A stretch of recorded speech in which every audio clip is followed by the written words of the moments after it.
Trust meant a lot to me and still does. It provided me with diapers for an entire year for my daughter during a very low period in my life, and I really greatly appreciated everything that everyone did for me. Yeah, so here at New Life, the pantry has been a process. And as we think about what we do for the community, a lot of it has been on getting them to do things for themselves. And for a while we were doing it several times a month, realizing that all we're doing is just giving them stuff. And so it really came that we want them to be healthy families. We want them to find the resources they have to make it month to month. But at the same time, when you're living on a fixed income and on food stamps that you get once a month, by the time the end of the month comes, there's nothing. And so it really brings people together. There's more of a sense of unity. We don't have people fighting over things like we used to, you know, trying to eat more than their neighbor or those types of things. We really developed it more to where everybody kind of gets some of the same stuff. And so it's developed some unity.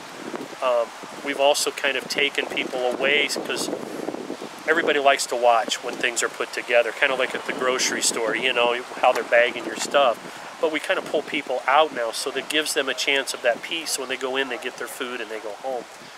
And so those are kind of the bigger things, is some unity and some peace in their lives and in the community that we serve.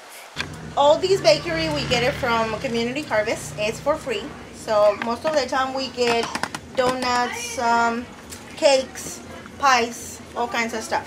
We try to distribute evenly to everybody. We have bigger families, we get the bigger boxes for them. Most of the time we already know who are the bigger families. So a lot of times when we have individual tests like these, we try to give them to the kids. And if not, just try to put them on the back so that way nobody takes advantage of it. So that's what we do with these, and the other stuff that you're going to see back there, which is all the food. Then we have this one, which usually has like baby food, and then we have tissues, bags. You know, these, we make these little bags that people can use. It has deodorant and toothpaste. I think it's really necessary for everybody. Obviously, you know, some feminine stuff. And then we have makeup too. Sometimes we got a lot of makeup. We do this with makeup. And then we have water back here too that we can give away. Some of these things are like, you know, razors. This is our, where we supply for, you know, paper, plates, and all that kind of stuff that you use for the kitchen. And more stuff back there, which is, we usually try to have a lot of diapers. I met Chris Campbell in 2002. She was in the praise band, and she had done our soup kitchen for, I don't know the actual how many years, but several years.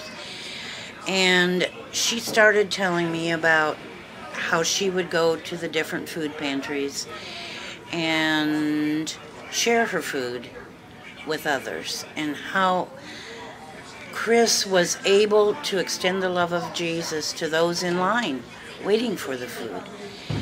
And as Chris got sicker and sicker, she had cancer, and she was able to do less and less in the kitchen. I kind of took over for her.